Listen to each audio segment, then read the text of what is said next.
Hi, my name's Ian and welcome back to my Peugeot Boxer camper van build. This is episode 3. Over the last week or so I've been building the shower cubicle.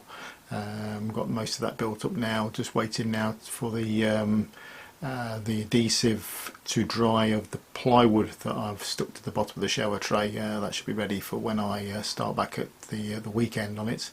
Also I'm looking to start installing the plastic sheeting on the inside of the shower screen to make it waterproof, but the videos so far that I've put together over the last week or so are all basically for the build of the cubicle, and also I've mocked up my double bed as well. So what we'll do now, we'll just jump straight into the video and show you where I got to. Hi, right, just about spent a few hours just messing about with this template, just a bit of hardboard which I've made the frame last week just to hold it up against. The whole frame's just temporary.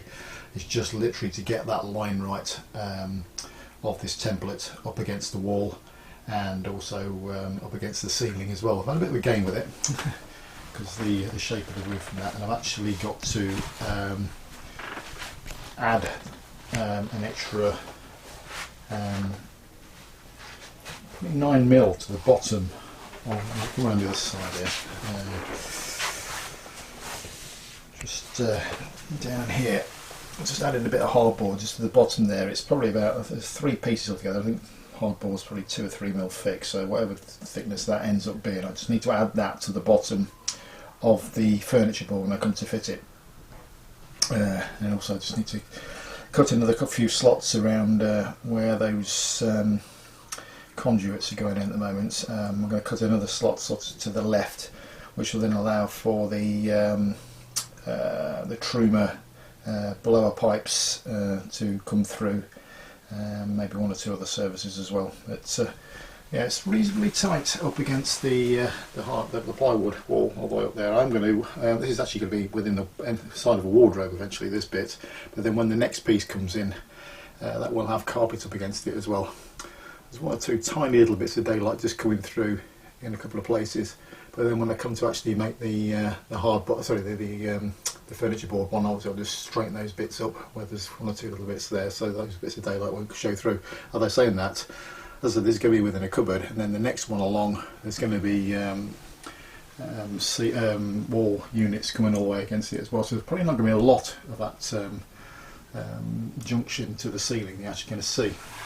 But yeah, that's where we are now. And the other thing I'm just about to do is I just need to chop off this bit of excess now of hardboard, so that runs up against the line of the batten itself.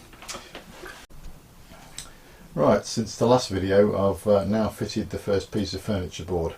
Maybe a few minor changes to this as we go along, but just for now this is how I'm going to leave it. It's just fixed in a couple of positions just to give me a guide really of where the rest of the boards are going to go, and then once I've got the other boards cut for the shower room, it'll then be all just squared up and permanently fixed. But yeah, that's where we are now. Right, just mocked up now the frame for the left side of the shower room, just to get something to hold the template against, so I can get the line right to the ceiling and to the walls themselves as well. So yeah, that's sort of done. Actually got the template now lying down on the floor. It's about getting ready now to cut my next piece of furniture board, and then get installed and into position. So yeah, that's where we are now. Right, now we've got this left hand side of the wall board in now. That's fairly tight, and wasn't too concerned about the actual internal corner edge there, because this whole shower room is going to have plastic cladding put over the face of it to make it waterproof. But I'm pleased with the way that the top of the board is edged up there to the ceiling board. Just mounted the corner section on here as well, and again it's lovely and snug all the way up to the top of the ceiling board there as well.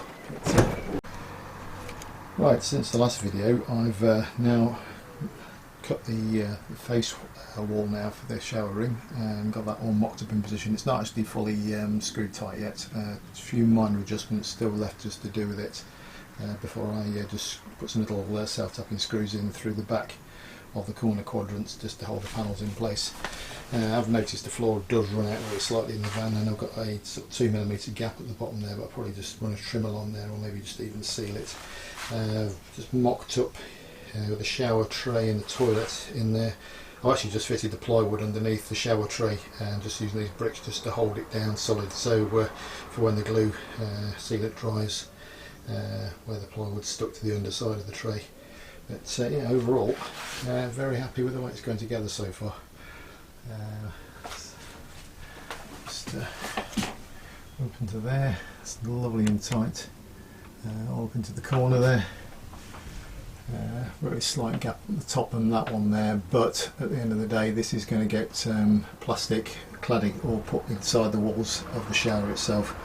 So you can actually just see, make it a bit lighter, that's the inside of the corner quadrant.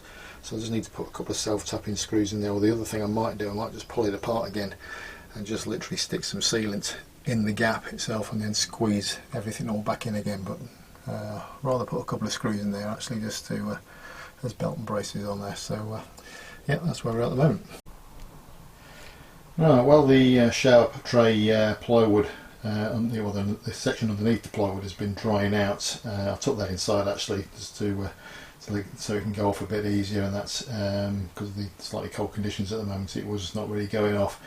So I've took that inside now, so that'll be left probably until next weekend.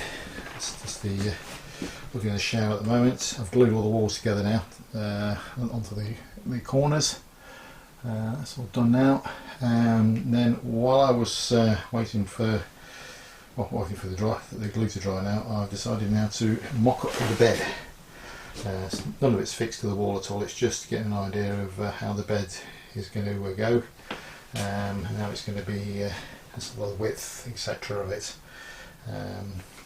Probably end up putting a couple more supports in. It's just it's quite strong actually, just as it stands, but I'll put in on the back section and the middle section will have one support, and then this front section, obviously we're climbing out, I'll probably put 2 extra supports in there just to be on the safe side, so there's no chance of it snapping. But it's amazing actually how strong it is at the moment. So yeah, the next job, just get a bit of lighter in there, is going to be to build a little cubby hole to fill this gap up between the end of the shower room and the bed.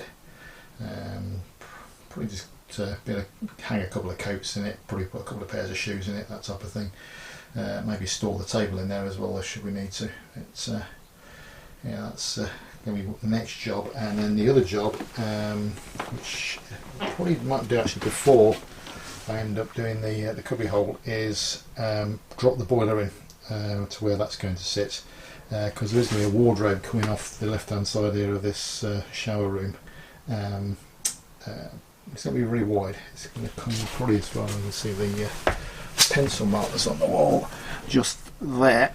That's the width of it's where it's going to come to, and then beyond that then there's going to be a seating area, then obviously with a table at the end here as well. Obviously got the swivel seats at the front behind the curtain. But yeah, that's where I've got to today with it, and hopefully get back on it again in the morning.